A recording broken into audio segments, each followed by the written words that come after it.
Bonjour à tout le monde. Il faut que j'excuse un peu ma voix. Je sors d'une espèce de rhinopharyngite qui est terminée, qui n'est pas le Covid, je vous rassure. Je ne suis pas du tout contagieuse, mais ça m'a quand même touché un petit peu les cordes vocales. Donc si jamais vous n'entendez pas dans le fond, dites-le. Je ne sais pas si on peut encore monter un petit peu les micros, mais je vais en tout cas essayer de faire tout mon possible et peut-être parler un peu plus lentement que ce dont j'ai l'habitude pour que ça compense le manque de puissance de ma voix. Voilà. Donc effectivement, merci pour cette présentation. Je vais essayer de partager avec vous des réflexions qui sont issues de mes différentes expériences dans des conseils d'administration de petites structures ou de plus grandes structures et d'observation aussi de conseils d'administration, puisque quand j'étais en fonction au HUG, j'étais évidemment pas membre du conseil d'administration, ça ce n'est pas possible, mais nous étions les membres de la direction générale invités permanents. Donc j'ai pu observer le fonctionnement du conseil d'administration d'un grand hôpital public, fonctionnement encore d'un conseil d'administration très politisé, hein, sans porter de jugement là-dessus, pendant quand même 14 ans, et avant de prendre moi-même des fonctions dans des conseils d'administration. Voilà. Alors, gouverner en temps de crise, enjeux et leçons de l'expérience. Peut-être juste revenir un tout petit peu sur la notion de crise, parce que c'est un mot que tout le monde a à la bouche pour le moment, qu'on lit partout, dont on entend parler partout. On parle de beaucoup de crises. Donc, est-ce qu'on parle d'une crise ou de plusieurs crises? Qu'est-ce qu'on entend par crise? Ça m'avait semblé important de revenir un petit peu sur la notion de crise, parce que ça permet aussi de se re-questionner sur notre rôle en tant qu'instance de gouvernance quand on est face à une crise ou quand on est dans un contexte de crise, qui est deux choses différentes. La crise, c'est avant tout un changement ou une aggravation brutale et imprévisible d'un état. Tous les qualificatifs sont importants. C'est souvent brutal, une crise, c'est imprévisible. C'est un moment de rupture spectaculaire. Ça vient du grec crisis, qui a cette notion de spectacularité dedans. Surprenant, inexpliqué parfois. Mais ce qui est intéressant aussi de se rappeler, c'est qu'une crise entraîne la perte d'un équilibre donné. Soit équilibre entre une population et les ressources à sa disposition, équilibre entre des fractions de la population, équilibre entre l'autorité ancienne, l'autorité nouvelle, etc. Donc c'est souvent la perte d'un équilibre. Et donc la gestion de la crise, c'est aussi retrouver de nouveaux équilibres. C'est la gouvernance en temps de crise, ça va être aussi d'essayer de contribuer ou de rechercher de nouveaux équilibres. D'un point de vue sociologique, une crise va souvent impliquer une perte de sens, puisqu'on est devant quelque chose de brutal, d'imprévisible, de spectaculaire, de surprenant. Est-ce qu'il se faisait du sens avant? On fait encore du sens aujourd'hui. On peut aussi être face à des pertes de repères organisationnels. Est-ce que les frontières, soit d'une institution, soit d'une entreprise, soit d'un État, soit d'une collectivité, sont remises en cause, sont encore les mêmes? Et puis on a aussi, au niveau un peu de l'approche sociologique de la crise, ce côté un peu urgent et dynamique. C'est-à-dire une crise va demander de prendre des décisions, souvent dans l'urgence, d'être dans un certain mode de dynamisme, mais tout en faisant attention quand même à certains éléments. Voilà. Alors j'ai repris une petite phrase d'Olivier Barra, qui est sociologue et professeur à Sciences Po, que je trouve assez intéressante parce qu'elle résume bien. Donc une crise constitue une mise à l'épreuve d'un ordre existant, il faut se le rappeler, et notamment des catégories cognitives et d'action. C'est ça qui est embêtant en temps de crise, mais également des frontières et des structures hiérarchiques qui l'organisent. Et en fait, ça peut conduire à l'effondrement d'une organisation lorsqu'on est face à une crise locale. Alors, quand on parle de crise, on peut parler d'une crise à l'échelle locale, une crise institutionnelle. C'est ce qu'on vit toujours, même si on est plutôt en sortie de crise à l'hôpital Rivière-à-Chablais. C'est vrai que je vais utiliser cette expérience-là pour vous expliquer un petit peu quels sont les enjeux. Et à ce moment-là, le rôle de la gouvernance, c'est vraiment de rechercher ces nouveaux équilibres, de redonner du sens et de redonner des repères. Donc là, le rôle d'une instance de gouvernance ne va pas être de gérer la crise au niveau opérationnel. Elle va être plutôt de s'assurer qu'on retrouve ces nouveaux équilibres, qu'on redonne du sens, qu'on redonne des repères. Et puis on peut avoir ce qu'on vit aujourd'hui malheureusement, on a des crises à l'échelle nationale ou supranationale, des crises sociétales qui s'inscrivent alors dans le contexte dans lequel notre institution, notre établissement va œuvrer. Alors je ne vais pas faire la liste de toutes ces crises-là, elles s'amoncellent malheureusement. Elles sont même, je dirais, ce qui est très particulier dans ce qu'on vit aujourd'hui, je le reprendrai après, c'est qu'on a une espèce de crise profonde, de crise latente là, qui dure depuis quelques années. Comment j'appelle comme ça? Je dis, mais est-ce que ce n'est pas un peu une crise ou une remise en cause du modèle du progrès par la croissance, puisqu'on voit que ce modèle a amené notamment à une une forte démographie et à une surconsommation des ressources. Donc quelqu'un a rappelé tout à l'heure que ce n'était pas que les ressources environnementales et climatiques, hein, une surconsommation des ressources dans beaucoup de domaines. Bon, le domaine de la santé en est un, hein, si je donnais cet exemple-là, puisque les coûts de la santé croissent beaucoup plus vite que le PIB. Donc on voit qu'on surconsomme aussi des ressources dans ce domaine-là. Donc cette crise qui est latente, elle est en toile de fond, et sur cette espèce de toile de fond arrivent des crises totalement imprévues, Covid, crise sanitaire, guerre en Ukraine, etc. Donc c'est vrai que ça pose quand même des questions assez importantes à nos institutions qui sont avant tout des institutions de mission publique, et gouverner dans un contexte de crise, ce n'est pas la même chose que gouverner une institution qui elle-même est en crise. Mais gouverner dans un contexte de crise, ça demande quand même de réfléchir à comment peut-on préserver, maintenir les équilibres. Est-ce qu'il faut adapter la stratégie? Est-ce qu'il faut adapter notre fonction en tant qu'instance de gouvernance, qui est à la fois une fonction de vision stratégique, mais une fonction de contrôle? Est-ce qu'on doit l'adapter à ce contexte de crise? Et est-ce qu'on doit, ou est-ce qu'on peut, ou est-ce qu'on souhaite contribuer à la recherche de nouveaux équilibres? Je vais un peu faire ces deux éléments-là. Donc je vais faire deux niveaux avec vous ce matin, deux niveaux de retour d'expérience. D'une part, quand on gouverne une entreprise ou un établissement qui lui-même est en crise, quel est le principal enjeu? Et puis quand on gouverne un établissement dans un contexte global de crise. Donc au niveau du premier niveau, je pense que ce qui est extrêmement important, vous allez peut-être me dire, mais pourquoi est-ce qu'elle nous dit ça? Ça nous semble tellement évident. N'empêche, on l'oublie. Ce qui est extrêmement important quand on gouverne une institution en crise, c'est de s'assurer qu'on a bien défini, c'était bien défini, surtout avant la crise, et qu'on garde un cap stratégique, c'est-à-dire ce que les anglo-saxons appellent le true north, ce pourquoi on est là. Ça me semble assez bien, ça me semble très important. Pourquoi je vous dis ça? C'est parce que de l'expérience que j'ai eue... Oui, ok. Je vais vous le dire autrement. Ok, donc pourquoi est-ce que je dis ça? Parce qu'en fait, une des fonctions pour moi des instances de gouvernance, que sont des conseils d'administration ou des conseils d'établissement, comme on dit dans le canton de Vaud, c'est de participer à ce qu'on appelle la chaîne du sens dans la vision stratégique. La chaîne du sens dans la vision stratégique, c'est de partir de la mission. À quoi on sert, pourquoi on est là. Une fois qu'on a défini la mission, qu'elle est claire, cette mission, c'est quelque chose qui s'inscrit dans la durée, une mission. C'est quelque chose qui est relativement intangible. Une fois qu'on a défini la mission, alors on doit essayer de se poser la question de nos valeurs. On s'accroche tous à quelque chose quand on prend des décisions, quand on agit. Donc ce à quoi la valeur, c'est ce à quoi je vais me référer quand je prends une décision. Au nom de quoi je vais décider et je vais agir. Et qu'est-ce qui va guider les comportements? Donc ça, c'est le deuxième niveau de la chaîne de sens. Après, il y a le troisième niveau, qui est le niveau de la vision. Où voulons-nous être dans 5 ans? Quelles sont nos ambitions? Comment voulons-nous être perçus dans 5 ans? Qu'est-ce que nous voulons avoir accompli? Ces trois éléments-là, habituellement, on les retrouve de façon peut-être assez effacée dans les plans stratégiques des institutions publiques, et on va avoir ce que j'appelle moi une hypertrophie des deux derniers éléments. Dans quel contexte on est, et puis qu'est-ce qu'on va avoir comme axe stratégique, comme axe de développement. Et c'est vrai que jusqu'à présent, ce qu'on trouve souvent dans les réflexions stratégiques, c'est une surplanification de la définition de ces axes, où on va essayer de définir pour les 5 prochaines années, projet par projet, axe par axe, ce qu'on va faire. On va faire ça la première année avec tels indicateurs, ça la deuxième année, etc.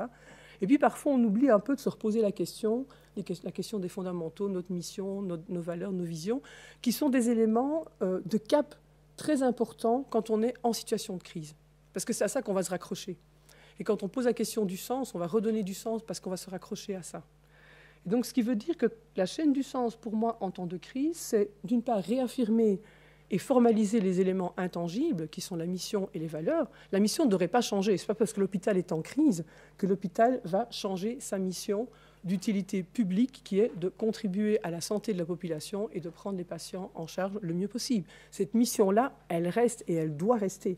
Elle va peut-être être exercée un peu différemment parce qu'on est dans une situation de crise, mais cette mission, elle doit être réaffirmée, elle doit rester. Les valeurs au nom desquelles l'hôpital agit, valeurs de, appelons la bienveillance, valeurs de respect, valeurs d'équité, vont rester aussi les mêmes. Elles vont peut-être être basculées par la crise, mais c'est très important de ne pas les remettre en cause et de faire attention que dans la gestion de crise, elles ne soient pas bafouées. Ce qui va changer probablement, c'est qu'on va peut-être, de façon beaucoup plus agile et beaucoup plus souple, ne pas surdéfinir à l'avance ce qu'on veut faire dans les planifications stratégiques, mais plutôt analyser régulièrement le contexte pour ajuster les axes de développement et dans une forme d'agilité beaucoup plus importante, se reposer la question régulièrement, mais qu'est-ce qu'on fait? Ou en tout cas faire en sorte que la direction exécutive se pose la question. Donc je dirais que plus on est dans une situation de crise, plus c'est important d'avoir précisé et éventuellement reformulé les 3 éléments de base qui sont la mission, la valeur et la vision. Et puis ça va être important de rester souple, flexible et pas trop planificateur dans la façon dont on va faire. Il n'y a aucun hôpital qui avait prévu dans ses plans stratégiques la crise sanitaire. Aucun. Tous les hôpitaux y ont fait face, sans remettre en cause leur mission, ou en tout cas en essayant, parce que ça n'a pas toujours été le cas, en essayant de maintenir le mieux possible leur capacité à exercer leur mission. Okay, puis, bon, si on a le temps, je vous dirai, mais ça a quand même été compliqué. Voilà. Alors, le gros enjeu stratégique pour moi en matière de gestion de crise, c'est que on a la tête dans le guidon et il faut sortir la tête du guidon. Pour moi, c'est vraiment l'enjeu majeur. C'est ce qu'on a vécu, hein, c'est ce qu'on vit encore au niveau de l'HRC. Et le rôle de la gouvernance, c'est de s'assurer qu'on sort la tête du guidon. Et c'est de challenger les directions exécutives pour s'assurer qu'elles sortent la tête du guidon et qu'elles ne sont pas que focusées sur l'élément qui est en crise. Bon, ici, on était sur une crise financière, mais qu'elles gardent à l'esprit les autres éléments de la stratégie et la mission donc, de l'hôpital. Ça me semble absolument important. Alors, pourquoi je dis ça? Parce qu'en fait, tout hôpital d'utilité publique, hein, si on regarde globalement les choses, finalement, si vous lisez des plans stratégiques, ils ne vont pas varier énormément parce qu'en fait, un hôpital, qu'on le veuille ou non, il a 4 grands objectifs stratégiques. Voilà. Sinon, pour moi, il ne peut pas remplir sa mission d'hôpital d'utilité publique. Premier objectif stratégique, c'est de contribuer à garder la population en bonne santé. Alors, c'est peut-être un peu contre-intuitif, mais si, c'est le rôle de l'hôpital, avec de la prévention secondaire, aide à la prévention primaire, programme de santé communautaire, etc. Pourquoi? Parce que si on ne fait pas ça, on va pouvoir démultiplier ces structures extrêmement coûteuses que sont les hôpitaux, dans lesquels il y a des gens qui sont dans des lits qui ne devraient pas y être, si on avait mieux travaillé sur la préservation de la population en bonne santé. Donc, c'est quelque chose qui est apparu de façon assez récente dans les stratégies hospitalières, mais c'est important que l'hôpital fasse en sorte que n'arrivent chez lui que les personnes qui ont absolument besoin de ce plateau technique coûteux et assez évolué qu'est l'hôpital, notamment l'hôpital de Saint-Gui. Donc, premier objectif stratégique. Deuxième objectif stratégique, bien sûr, c'est l'expérience patient. Alors, c'est un mot qu'on entend beaucoup aujourd'hui, qui est peut-être un peu galvaudé, mais qui est très important parce que l'expérience patient, ce n'est pas que la qualité des soins. On espère bien, quand on arrive dans un hôpital, qu'on a une qualité des soins, quand même, quoi, et une sécurité des soins. Bon, parfois, on a des erreurs, parfois, on a des problèmes. On apprend de nos erreurs et de nos problèmes, mais quand même. L'expérience patient, ça va beaucoup plus loin que ça. C'est la qualité globale de la prise en charge du patient, non seulement telle qu'elle est desservie, telle qu'elle est fournie au patient, mais surtout telle qu'elle est perçue par le patient. Parce que vous pouvez donner une qualité des soins extraordinaire et puis avoir un patient qui n'est pas content du tout. Je pense que mon téléphone qui est en train de m'écouter. La maîtrise des coûts, je vais dire après la maîtrise des coûts. Donc, expérience patient, troisième domaine. Deuxième domaine stratégique, satisfaction des collaborateurs. Ça devient aussi un objectif stratégique. Alors, vous l'avez vu avec la votation sur les soins infirmiers forts, les hôpitaux commencent à avoir de la difficulté, le monde de la santé commence à avoir de la difficulté de recrutement. C'est un monde qui est assez paradoxal, qui s'occupe de la santé des autres, mais qui n'est pas bon pour s'occuper de la santé de ses collaborateurs et du bien-être de ses collaborateurs. Et donc, c'est un domaine qui est de plus en plus investi par les hôpitaux, qui sont en train de faire évoluer leur administration du personnel, hein, ce qui est vers une vraie gestion des ressources humaines, qui n'est pas tout à fait la même chose, qui n'est pas facile à mettre en place, mais c'est un domaine stratégique qui est hyper important. Et puis le dernier, c'est la maîtrise des coûts, c'est-à-dire la capacité à répondre aux 3 grands objectifs, population, patient, collaborateur, avec la meilleure consommation possible de ressources. C'est ça, en fait, la maîtrise des coûts. Donc, finalement, c'est la satisfaction des financeurs. OK. Et qu'est-ce qui se passe en temps de crise? En temps de crise, selon que la crise va toucher l'un ou l'autre élément ou domaine stratégique, on va mettre tous les centres d'intérêt sur ce domaine-là, parfois au détriment des autres domaines. Et c'est là qu'il faut qu'on fasse attention. Ouais, ça, je vous dis, j'ai pris ça pour vous montrer en fait qu'on retrouve ces 4 domaines-là à peu près dans tous les grands hôpitaux, qui soient anglo-saxons ou européens. Les Américains l'appellent le quadruple aim, c'est assez bien formalisé au jour d'aujourd'hui. Donc les enjeux, c'est de se dire, je dois garder en vue mes 4 objectifs, même si j'ai une pression sur un de mes domaines. Crise financière, évidemment, la pression, elle va être sur la maîtrise des coûts.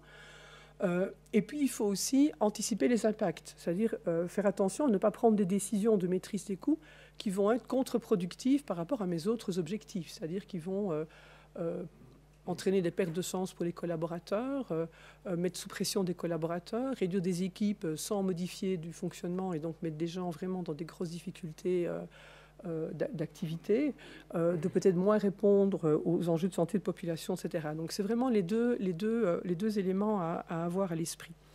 Et pour prendre l'exemple de la crise financière à l'hôpital, la crise financière, pour moi, c'est un symptôme, mais le problème, ce n'est pas les finances, parce que les finances, c'est que le résultat d'un fonctionnement et d'une activité.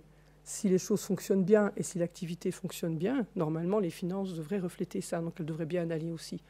Donc une crise financière, en fait, elle est là parce qu'il y a autre chose. Et ce qui s'est passé à l'HRC, c'est qu'il y a eu une grosse crise de confiance, c'est-à-dire à la fois un nouvel hôpital, fermeture de 5 petits sites, nouvel hôpital qu'on ouvre, inconnu par la population, inconnu aussi ou peu connu ou trop méconnu des médecins installés, et donc une chute d'activité qui a entraîné des problèmes financiers, et en parallèle avec cette chute d'activité, des prévisions budgétaires et des allocations de ressources qui prévoyaient l'inverse, c'est-à-dire au lieu d'avoir une chute d'activité, on prévoyait une augmentation d'activité. Donc vous voyez le delta, et bien entendu que ça va se matérialiser par des déficits importants, des déficits très importants et peut-être un manque de visibilité sur ces déficits puisqu'ils ont été vus a posteriori et un peu longtemps a posteriori. Et donc à ce moment-là, que font les autorités de tutelle ? Vous devez faire un plan de retour à l'équilibre financier, c'est l'expression française, bref, plan de retour à l'équilibre financier, on met toute la pression sur la maîtrise des coûts, on est bien mis sous stress avec une logique à court terme, vous devez dès 2021 commencer à couper dans vos coûts et on veut des résultats tout de suite et on veut ci, on veut ça. Ce qui est tout à fait normal, je veux dire, c'est pas que c'est anormal. Là où on doit faire attention, nous, au niveau de la gouvernance, c'est de se dire, OK, c'est ça, c'est la situation, mais qu'est-ce qui va se passer sur nos autres objectifs, notre capacité à répondre à nos autres objectifs, sur notre contribution à la santé de la population, l'amélioration de l'expérience patient, c'est l'amélioration continue, l'expérience patient, c'est jamais fini, et puis l'amélioration de l'expérience collaborateur. Ce sur quoi je voulais attirer votre attention, c'est que la tentation, quand on est pris dans une situation comme ça, c'est de piloter par les coûts. Piloter par les coûts, ça veut dire mon objectif de pilotage et de gouvernance final, c'est les coûts, la maîtrise des coûts. Je mets les processus au service des coûts et puis j'espère que ce que je vais faire pour maîtriser mes coûts dans une logique un peu de cost cutting n'aura pas trop d'impact négatif sur la qualité. C'est des logiques de court terme et si on veut avoir des effets rapides, on est obligé de commencer par ça. Je ne sais pas comment on peut faire autrement, en fait. On l'a fait d'ailleurs, au niveau de l'HRC. 2021, on était vraiment dans cette logique de pilotage par les coûts et on essaye progressivement de changer de logique et de rentrer dans ce qui, pour moi, est la meilleure solution si on veut avoir un vrai retour à l'équilibre.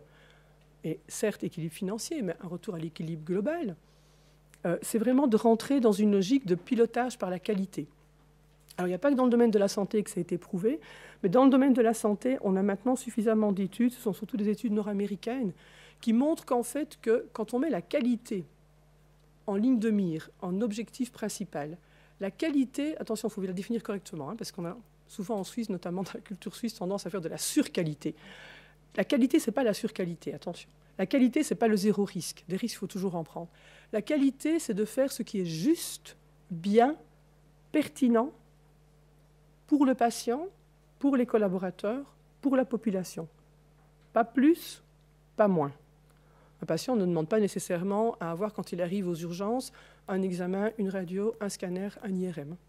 Mais bien souvent, on va lui faire les trois, comme ça on est sûr. Okay ? Donc c'est vraiment la qualité au sens de ce qui est juste, pertinent, nécessaire au moment où je le fais.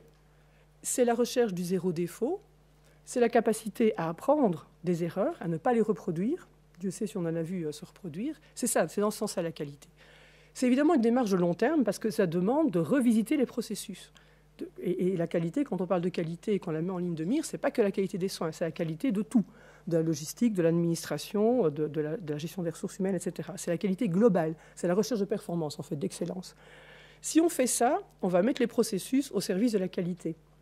Et si on fait ça, on va diminuer les coûts cachés liés à la non-qualité et les coûts cachés liés à la surqualité. On va diminuer les gaspillages, on va renforcer le sens, on va renforcer la motivation, et donc on va avoir des impacts, alors c'est prouvé, hein, on va avoir des impacts positifs sur les coûts. La difficulté de ce type de pilotage, c'est ce qui s'inscrit dans le long terme. Et puis comme je vous le disais, quand on est face à une situation de crise, comme c'est brutal, comme c'est imprévisible, comme c'est urgent, comme c'est dynamique, on veut des solutions et des résultats tout de suite. Donc oui, on peut commencer par le pilotage par les coûts, c'est ce que nous avons fait, mais si on veut que ça ait un impact à long terme et un impact structurel, et si on veut que notre capacité de retrouver l'équilibre financier ne se fasse pas au détriment de nos autres domaines stratégiques, alors on doit basculer progressivement vers un pilotage par la qualité. C'est ce que nous sommes en train de faire. Il y a tout un recensement qui a été fait de défauts sur les processus au niveau de l'hôpital. 1200 défauts qui ont été trouvés, et ce sont tous des défauts qui sont à l'interface entre des équipes, entre des services, entre deux processus. Donc c'est souvent lié au fait qu'on a un fonctionnement encore fort, assez en silo. Quand je parle de défauts, ce n'est pas nécessairement des erreurs gravissimes, mais ce sont des éléments qui ont un coût. Voilà. Donc ça, c'est pour la gouvernance, pour moi, d'une institution en crise. Et le rôle du conseil d'administration n'est pas surtout pas, parce que la tentation, elle est très forte, c'est de reprendre toutes les manettes et de tout contrôler, de tout diriger. Ce qui est une erreur monumentale, parce que quand vous êtes au niveau du conseil d'administration, vous n'êtes pas sur le terrain, vous n'allez pas prendre de bonnes décisions, ça ne va pas aller, quoi. Donc, il faut vraiment résister à cette tentation-là, mais par contre, challenger la direction, les directions opérationnelles, la direction exécutive, pour s'assurer qu'elle est capable de sortir ce que j'appelle, moi, la tête du guidon, de regarder tous les éléments et d'être capable d'anticiper et de passer progressivement de ce pilotage par les coûts au pilotage par la qualité. C'est une des choses qu'on a vues quand j'ai repris la présidence de l'hôpital. On a vu également une crise de gouvernance parce que toutes les décisions remontaient mais étaient hyper centralisées et c'est pas possible, quoi. Ça ne peut pas fonctionner comme ça. Voilà. OK. Gouverner maintenant, ou être dans un conseil d'administration dans le contexte de crise dans lequel on est. Alors, qu'est-ce que ça veut dire? Moi, je pense que dans ce contexte-là, il faut qu'on revisite, me semble-t-il, je suis aussi président, on l'a dit, d'une fondation, et c'est vrai qu'on a des grosses discussions à la fondation à ce niveau-là. Je pense que c'est important que les instances de gouvernance revisitent et assurent le bien fondé des décisions et des actions qui sont réalisées. Parce que si on est dans un contexte de crise globale, on est évidemment dans des ruptures d'équilibre, je vous le disais, dans des pertes de sens. Donc c'est important de se reposer des questions sur qu'est-ce qui fait que notre action, qu'est-ce qui fait d'abord que notre instance est légitime et qu'est-ce qui fait que nos actions sont crédibles. Et est-ce que ce qui faisait la légitimité de notre instance de gouvernance est remis en cause par le contexte de crise dans lequel on est, et est-ce que la crédibilité de notre action est remise en cause aussi parce que nos actions s'écartent de plus en plus des besoins urgents d'un contexte en crise, quoi. Voilà.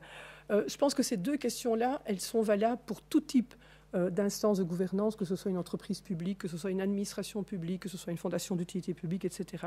Je pense que ce sont deux qualités intrinsèques de la gouvernance, la légitimité et la crédibilité, que ce n'est pas des choses qui se décrètent, c'est des choses qui se construisent, et que donc comme elles se construisent, il faut qu'on s'assure qu'on les maintient, et qu'elles ne sont pas remises en cause par le contexte. Voilà. Légitimité, c'est d'où on tire le pouvoir de décision, quelle est son origine, quelles sont ses formes. Et puis crédibilité, c'est qu'est-ce qui fait que les autres croient en ce que je fais et estiment que ce que je fais, que mon action est digne de confiance. Voilà.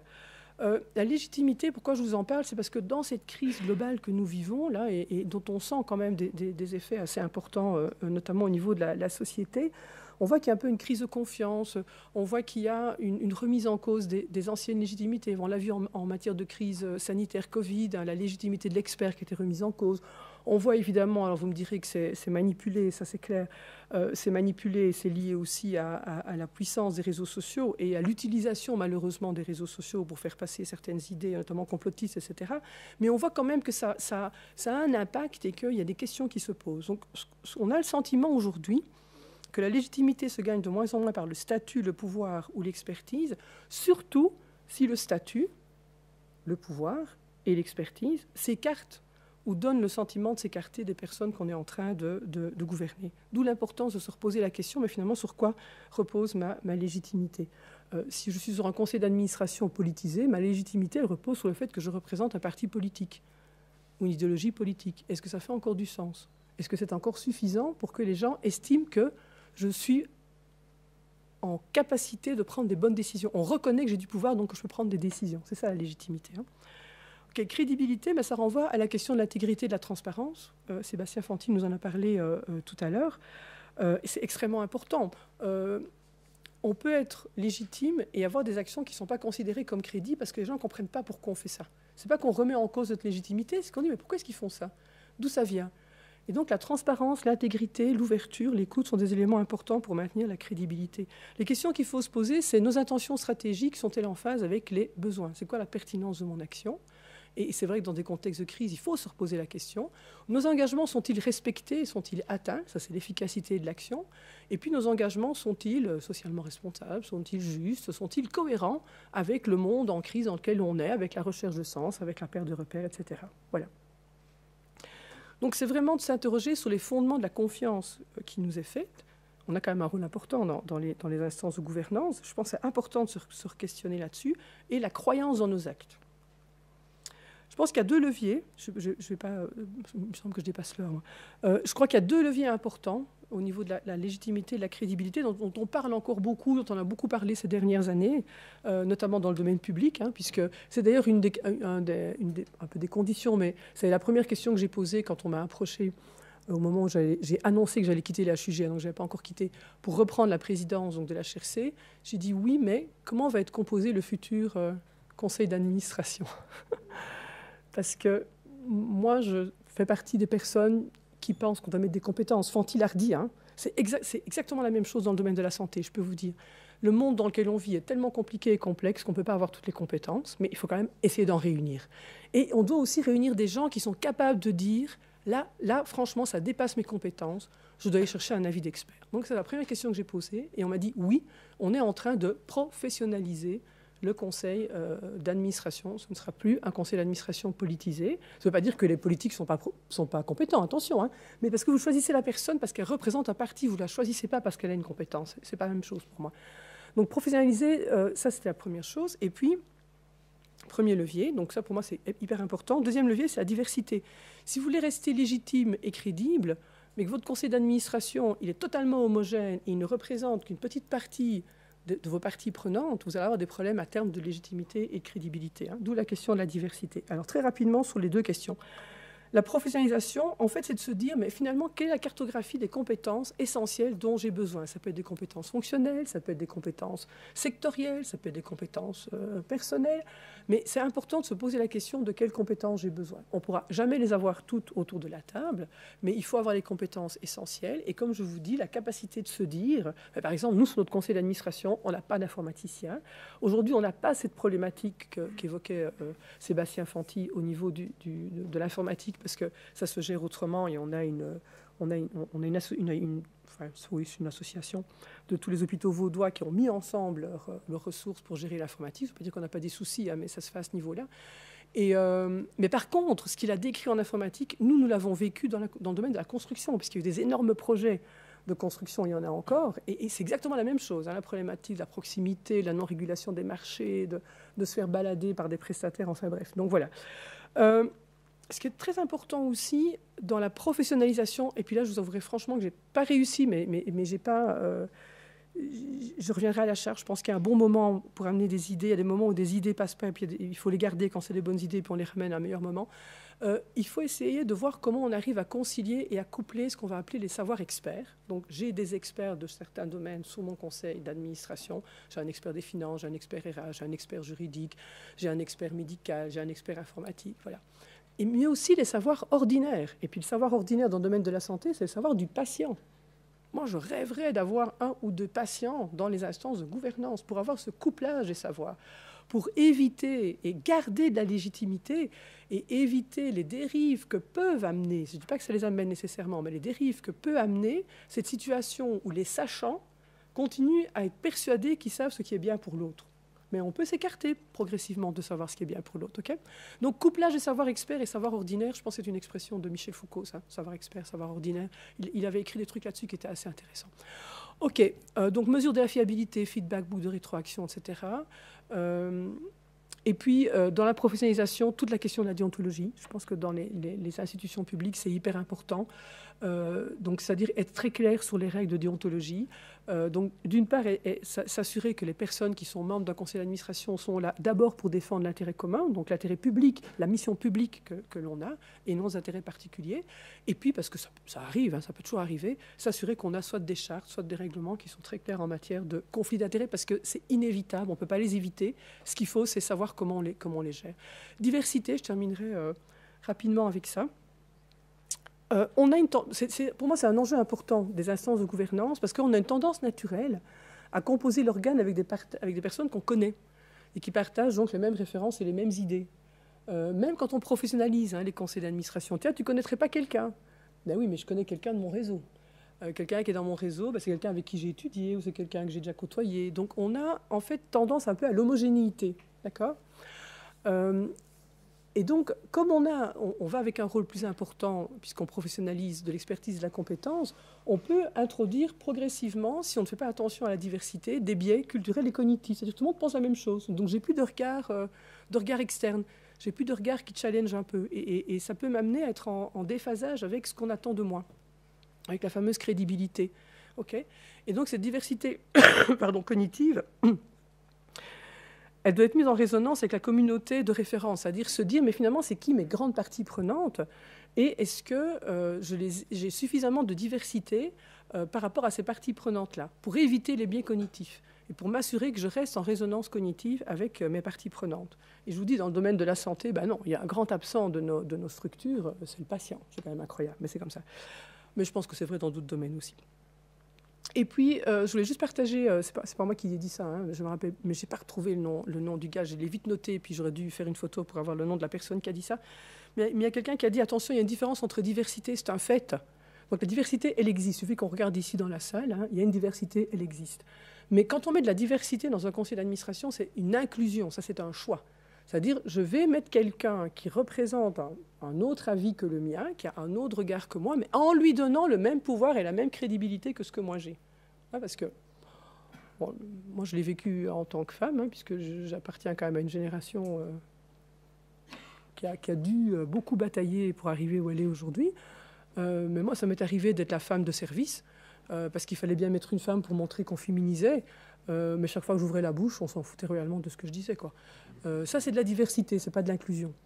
Donc, non, mais c'est vrai, et c'est hyper important. Bon, je vous rassure, aujourd'hui, c'est un peu différent. Voilà, donc en conclusion, gouverner une gestion de crise ou gouverner par temps de crise soulève notamment pour moi deux grands types de questions. Comment est-ce qu'on définit et qu'on tient un cap stratégique? Important de définir les fondamentaux, ce qu'on voudrait qu'ils soient intangibles. Et puis comment préserver, faire évoluer les fondamentaux de la gouvernance que sont la légitimité et la crédibilité. Donc cette recherche de nouveaux équilibres ou la contribution à la recherche de nouveaux équilibres va demander peut-être de revisiter ce qui fondait jusque-là notre légitimité et la crédibilité de nos actions. Et puis, dernière chose, parce que je sais que la planification stratégique reste encore dans l'ère du temps, la planification stratégique classique, elle doit probablement de plus en plus céder la place à l'agilité et à la flexibilité. C'est-à-dire qu'on va arrêter de planifier tout ce qu'on va faire dans les 5 prochaines années, parce que de toute façon, on ne sait pas ce qui va se passer, et peut-être qu'on va devoir tout mettre à la poubelle. Mais si on fait ça, alors on doit vraiment avoir des assises très fortes, qui sont une mission claire et affirmée, et des valeurs qu'on veut défendre et incarner. Et ça devrait rester, même si on a un contexte de crise et même si on est en gestion de crise. Voilà. Merci pour votre écoute.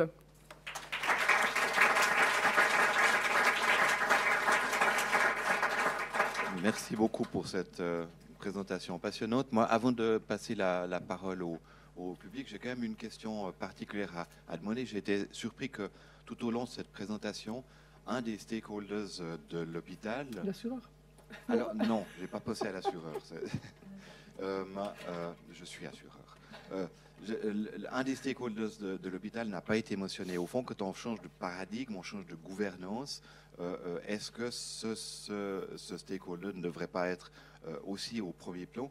Et je pense à vos mandataires dans les hôpitaux, c'est-à-dire les politiques, le Conseil d'État, les parlements cantonaux, etc.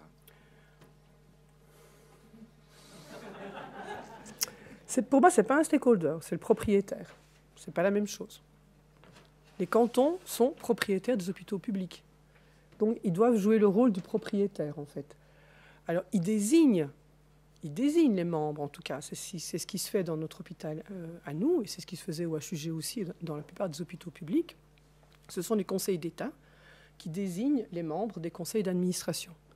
Ils les désignent de plus en plus sur base de compétences, avec une redevabilité vis-à-vis du propriétaire.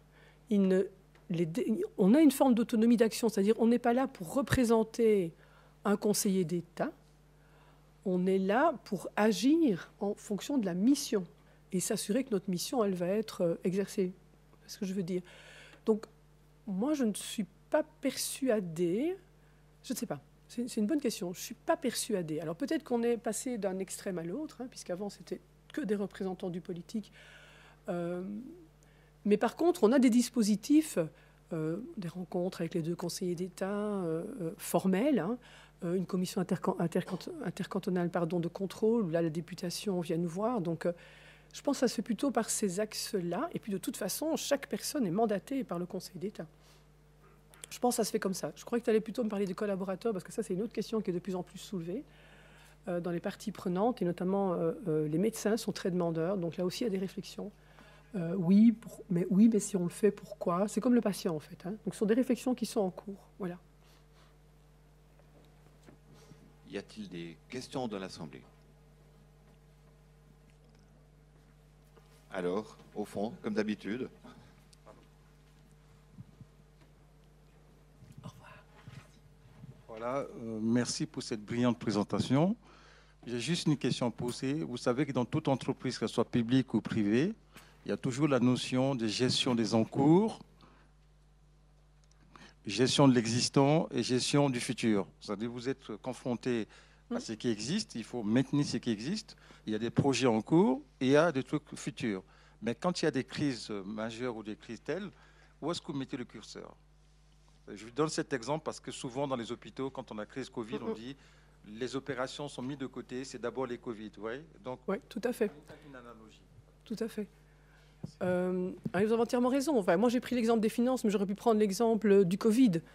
Je pense que la façon dont on a géré la crise Covid, mais de nouveau, c'est très compliqué, parce que là, c'était vraiment brutal, inconnu, inattendu. C'est une vraie crise, le Covid. Et c'est vrai que dans cette gestion-là, le focus qui a été mis sur le contrôle épidémiologique, finalement, du virus, a eu des impacts, mais négatifs, vraiment négatifs, sur l'expérience patient et sur la santé de la population. Et l'OMS a essayé de le quantifier. Je n'avais pas le temps de vous le montrer, mais j'avais des chiffres à vous montrer. L'OMS a essayé de le quantifier et ça a été quantifié. Il y a vraiment eu une détérioration de l'état de santé de personnes avec des maladies chroniques qui, pendant 2 ans, n'ont pas eu les suivis qu'elles auraient dû avoir. Vous avez entièrement raison. Donc, il faut, à mon avis, c'est très compliqué, parce qu'on a la tête dans le guidon en période de crise.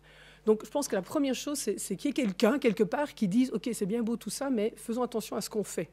Est-ce qu'on a la capacité d'anticiper les impacts des décisions qu'on prend sur les autres éléments importants? Donc, on avait tout focalisé sur l'épidémiologie, la santé de la population, au détriment probablement de l'expérience patient. Et puis, je vais vous dire, des collaborateurs aussi, parce qu'on a fait une enquête, nous, à l'hôpital, entre les deux crises, pour voir un petit peu quels avaient été le ressenti du personnel.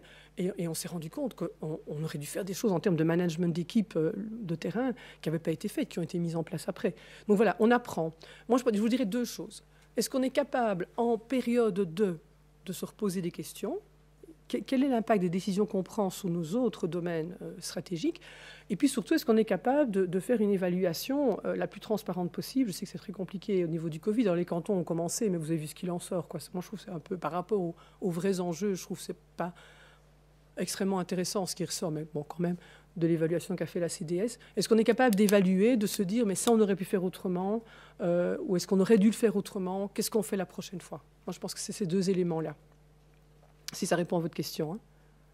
Alors, on commence par la question suivante ici à droite. Merci beaucoup pour votre très intéressante présentation. Vous avez donc vécu en fait les deux, la direction et la gouvernance, et moi je me pose la question de la surveillance de la gouvernance, parce que vous avez finalement, dans votre cas, le Conseil d'État, la députation est chargée de cette surveillance de gouvernance, mais bon, on sait comment ça se passe en général. On n'est pas en tant qu'élu, on n'est pas expert de ce que vous faites, c'est vous les experts. Donc j'ai toujours trouvé qu'il y avait une lacune là-dedans. Et donc ma question, c'est est-ce qu'il manque un organe qui permet de le faire? Voilà. C'est une question très ouverte que je vous pose. Mais c'est une question hyper importante ce que vous posez là. C'est pour ça que j'ai répondu que je ne pensais pas qu'il fallait que le Conseil d'État soit dans le Conseil d'administration, parce que vous ne pouvez pas, à mon avis, être juge et partie. C'est la même chose avec la direction.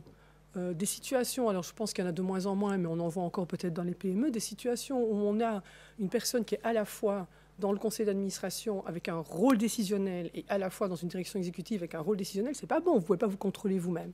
Et c'est la même chose. On a tous quelqu'un qui nous contrôle au-dessus de nous. Je veux dire, au niveau des fondations, ce sont les autorités de tutelle des fondations, et au niveau de l'hôpital public, c'est l'autorité de tutelle. Donc il faut qu'elle puisse exercer sa fonction de contrôle.